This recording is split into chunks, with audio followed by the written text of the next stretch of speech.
Hey everybody, so we're back again for another off-season recap video, and today we're going to be taking a look at a team that has made a lot of changes this off-season, the Florida Panthers. So before we get into it, I just ask that you please hit that subscribe button and give this video a thumbs up if you haven't yet. Both of those things help out so much and are greatly appreciated. But last year, the Florida Panthers had a fairly disappointing season compared to what their expectations were. This was a team that had pretty high expectations, especially after signing Sergei Bobrovsky. He was supposed to be that missing piece in goal that propelled the Panthers into being a legitimate threat in the Eastern Conference.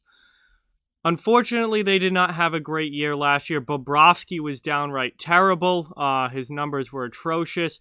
The defense as a whole was very poor, and they gave up way too many goals. They were one of the top offensive teams in the league, but one of the absolute worst defensive teams in the league. And they ended up making it into the qualifying round because of the expanded playoffs. But if the playoffs were not expanded to 24 teams last year, the Florida Panthers would not have been in the postseason. So it was a fairly disappointing season, and now they seem to be changing their approach a little bit. And they're headed into this offseason with a lot of moves to be made, and they have certainly made quite a few moves. And, I look at a lot of roster changes for this team that we'll get into here in a second, but I don't know if they're necessarily a better team than they were last year. I think on paper they're not nearly as talented heading into this season, but sometimes it's not about talent, and it's about the team fitting together well and working hard and getting the most out of your players. So let's take a look at all of the insane number of moves that Florida's made heading into this season. As far as additions go, as you can see, it's a long list. Patrick Hornqvist comes in a trade with the Pittsburgh Penguins. Radko Gudas signs as a free agent. Marcus Nudivara comes in a trade with the Columbus Blue Jackets. Alexander Wenberg signs as a free agent after being bought out by Columbus.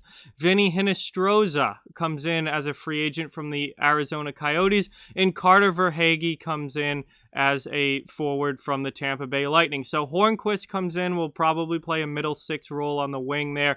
Gudas, they're expecting to be a solid veteran presence on the back end. Marcus Nudivara, another solid, bottom pair type depth defenseman.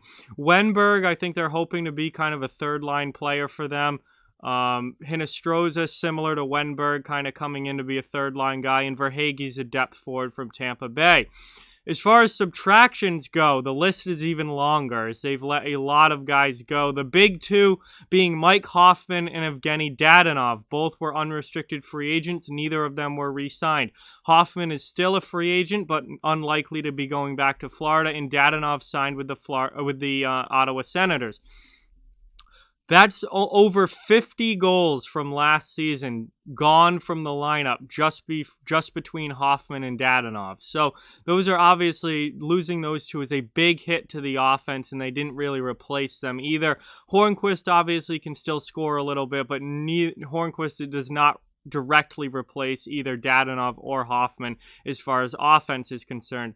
Eric Haula, also an unrestricted free agent. He is gone, still unsigned, but again, unlikely to be coming back. Mike Matheson was part of the Hornqvist trade, so he's gone to Pittsburgh now. Brian Boyle, free agent, not re-signed. Lucas Wallmark, free agent, not re-signed. Colton Sevier, also part of the Hornqvist trade, so he's now a depth forward for the Penguins. Josh Brown was traded to the Ottawa Senators, and Mark Pysyk was let go as a free agent, and he signed with the Dallas Stars. So, as you can see, a ton of new faces in the lineup, a lot of old faces gone from the lineup from last year, and there were even more moves than this. These were just the major ones that directly, affect their NHL lineup. Florida's made a ton of changes this offseason. So where does that leave Florida now heading into this year? I think it's really tough to tell because, again, they've lost a good amount of talent out of that lineup, and especially losing Hoffman and Dadonov from that forward group. They're not going to be able to score the way they were last season with those guys gone. Those, like I said, were over 50 goals between those two out of the lineup now. Hoffman had 29 last season, and Dadonov had 25, and they're just not there anymore, and they didn't really replace them either. I mean, you could say Hornquist kind of is somewhat of a replacement for one of them, but again, he's not going to score at the level of Hoffman, or probably not even at the level of Dadonov. He's probably going to give you around 18 goals at this point in his career. So, yeah, they're not going to be the offensive team that they were last year, and also that wasn't even their big issue. Defense was the biggest problem for them last season. They've obviously made some changes with Gudis and Nudavara coming in, some guys heading out, Brown, Matheson headed out.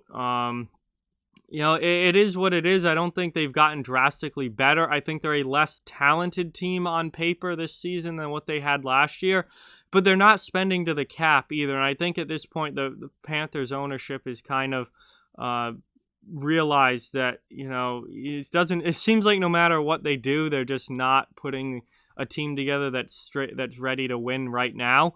And, they're still talented. They still have Barkov and Huberdeau and Ekblad, and Bobrovsky in goal, I think, is a huge wild card heading into this season. If Sergei Bobrovsky can play like Sergei Bobrovsky is supposed to and being paid to play like, they could be still, competing for a playoff spot. But if Bobrovsky plays like he did last season, they're not going to touch the playoffs. That's just the facts. I mean, if you get goaltending as bad as you got last year from a guy you're paying $10 million a year to, you're not going to touch the playoffs. But if Bobrovsky can get back on track and play the way that he can, in the way that he has in the past, winning a Vezina Trophy, then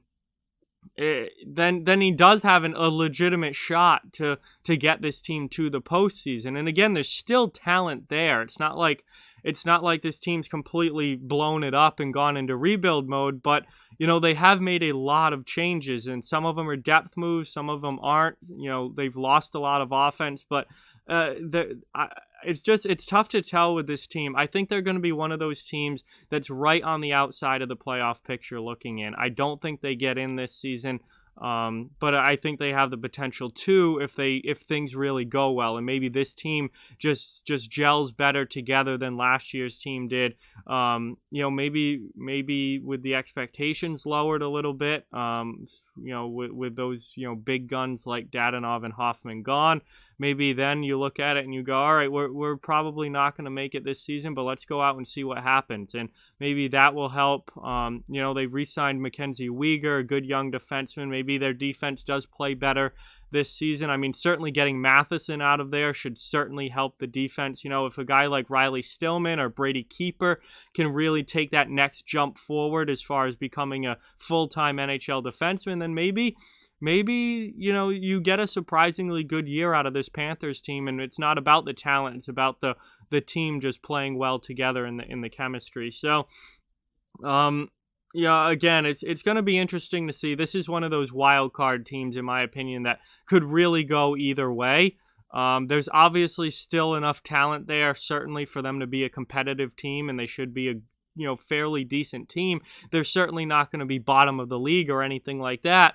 But I just don't know if they have enough, because last year they were a better team on paper and they still weren't going to make the regular normal playoffs. So, I question whether they're going to be able to get in this season. I think it's going to be close. I think they're going to be one of those teams, in my opinion, that are right on the outside looking in, but you certainly can't completely count them out of playoff contention, especially if Bobrovsky has a much better season this year than he did last year. Then that could be enough to kind of get them into one of those playoff spots near the bottom of the division, maybe one of the last couple of playoff spots. But we'll see. It's going to be an interesting year for Florida. They've made a ton of changes, so it's going to really be interesting to see whether or not, those changes make them better, or if they're just kind of filler players, or what the deal is here. But they're going to be an interesting team to watch, that's for sure. So that's what I've got on the Panthers. Like, comment, share, subscribe, follow on social media. All those links are down in the description. If you'd like to further support the channel, the links to our Patreon merchandise store and donation link are down in the description as well. Keep spreading the word about this channel. Let's keep this thing growing. Thank you very much for watching. Hope you enjoyed the video, and I'll talk to you guys soon.